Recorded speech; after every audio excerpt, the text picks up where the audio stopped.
আসসালামু আলাইকুম। আমার হাতে যে ব্যাটটি দেখতে পাচ্ছেন এটি চলে যাবে মালদ্বীপে।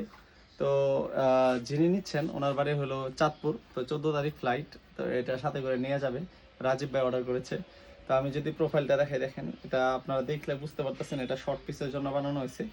তো শর্ট পিসে বানানো সিএমবো স্টিকার দেওয়া হয়েছে এবং তলায় আমাদের কোম্পানির স্টিকারটা। ব্যাটের ব্যালেন্স আসলে কি বলবো, এটার ওজন হলো 890 গ্রাম। ভাই 850 গ্রাম চাইছিল, কিন্তু ওভারঅল সবকিছু পেজ গ্রিপ দেওয়ার পরে এমবো স্টিকার দেওয়ার পরে একটু ওইটা বাইরে গেছে। আমার পরিকল্পনা ছিল যে আমাদের কোম্পানির স্টিকার হবে আর ইনার পরে গ্রিপ হবে। তো ইনার পরে গ্রিপ আর এটার মধ্যে প্রায় 15 থেকে 20 গ্রাম তফাৎ। তো আশা করি তারপর ওভারঅল যদি আমি ব্যাটের পারফরমেন্সটা আশা করি যে খুবই ভালো হবে। কারণ আমি পাঞ্চিং কোয়ালিটি দেখলাম যে মোটামুটি লং পিচের মতোই আর কি পাঞ্চ করে, কিন্তু ব্যাটটা একটু কাঁপে আর কি ভারী বলে যখন করা হয়। আর এটা দিয়ে তো আসলে লং পিচ খেলা হবে না। তো শর্ট পিসের জন্য এটা পারফেক্ট একটা ব্যাট। শর্ট পিসে ভালো একটা স্ট্রোক পাবে। তো ভাই আপনি হাতে পাওয়ার পরে জানাবেন যে আপনার কাছে ওভারঅল সবকিছু ঠিকঠাক মনে হয়েছে কিনা। আসসালামু আলাইকুম।